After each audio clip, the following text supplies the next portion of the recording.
মোট দেশজ উৎপাদন বা জিডিপির প্রবৃদ্ধির হার নিয়ে তথ্য বিভ্রাট রয়েছে বলে উল্লেখ করে এ ব্যাপারে পরিসংখ্যান ব্যুরোকে বিশেষ নজর দেওয়ার তাগিদ দিয়েছেন বিশিষ্টজনরা। রাজধানীতে এক আয়োজনে প্রবৃদ্ধির হারের চেয়ে এর গুণগত মানই বেশি গুরুত্বপূর্ণ বলে আলোচকদের কেউ কেউ মত দেন। সরকার অর্থনীতিতে স্থিতিশীলতা এনেছে দাবি করে তা ভাঙা যাবে না বলে জানান পরিকল্পনামন্ত্রী এম এ মান্নান।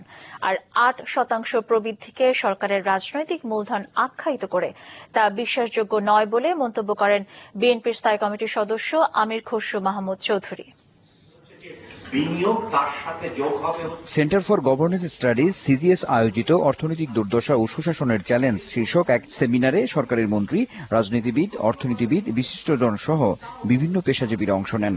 সেটা সাথে যদি আপনি সেমিনারে মূল প্রবন্ধ উপস্থাপন করেন অধ্যাপক রাশেদ আল মাহমুদ তিতুমির। জিডিপির প্রবৃদ্ধি নিয়ে বাংলাদেশ পরিসংখ্যান ব্যুরো বিবিএস এর তথ্য নিয়ে প্রশ্ন তোলেন। বিভিন্ন ব্যাখ্যা তুলে ধরে এই প্রবৃদ্ধি 6% বেশি হবে না বলে জানান তিনি।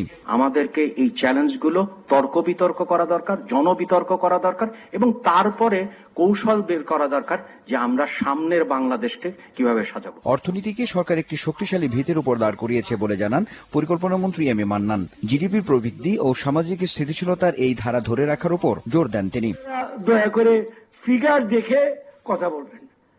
উই হ্যাভ সাকসিডেড, যে সাকসেসের বেনিফিটটা আপনারা পাচ্ছেন, যে অর্জনটা আমরা করতে পেরেছি 11 বছরে স্থিতিশীলতার, এইটাকে আমরা তো কোনো মতেই হাতছাড়া করার সুযোগ দিব না জাতীয় স্বার্থে। আপনারা চেষ্টা করবেন না, করলে জনগণের ওয়াল, বিগ ওয়াল পাবলিক, সেই ওয়ালের মাথা টুকরাবে। জবাবে উন্নয়নের নামে রাজনীতি চলছে বলে মন্তব্য করেন বিএনপির স্থায়ী কমিটির সদস্য আমির খসরু মাহমুদ চৌধুরী। বলেন 8% প্রবৃদ্ধির দাবি বিশ্বাসযোগ্য নয়।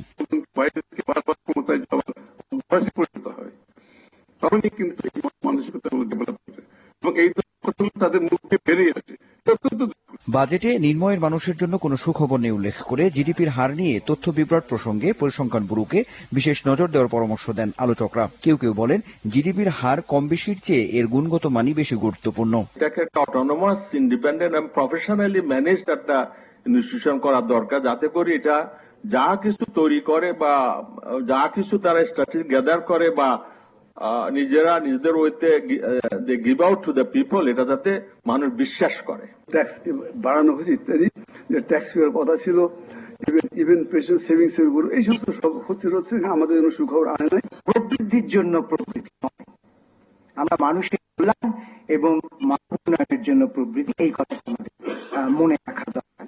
এবং সেক্টর ওয়াইজ প্রণোদনার চেয়ে দক্ষতা উন্নয়নে প্রণোদনা দেওয়া উচিত বলেও আলোচকরা মত প্রকাশ করেন। বাজেটে প্রতিরক্ষা খাতের ব্যয় বরাদ্দ নিয়ে বিস্তারিত জানতে চান তারা। যে উন্নয়নের কথা যে যা কিছুই বলা হচ্ছে সেটা যদি টেকসই করতে হয়, সেটার প্রতি যদি আস্থা সৃষ্টি হতে হয়, তাহলেই একই সাথে সমালোচনাও যেমন গ্রহণ করতে হবে এবং সত্য কথাগুলো বলার সাথে সাথে মিথ্যা বা অপরপক্ষের কথাগুলোকেও বিবেচনায় আনতে হবে। প্রতিরক্ষা বাহিনীর ব্যয় সংক্রান্ত বাজেটে কোন রকম আলোচনার সুযোগ আমরা কেন পাই না, আমি এটি এখনো বুঝে উঠতে পারছি না। আমরা দেখতে পাচ্ছি তাদের কার্যক্রম যদি আমরা দেখি, সরকারি ভাবে অ্যাকোয়ার করা জায়গায় তাদের কমিউনিটি সেন্টার হচ্ছে, রেস্টুরেন্ট হচ্ছে। সরকারের বড় আকারের বাজেট বাস্তবায়নের কাঠামো নিয়েও প্রশ্ন তোলেন অনেকে। আনোয়ার হোসেন, দেশ টিভি, ঢাকা।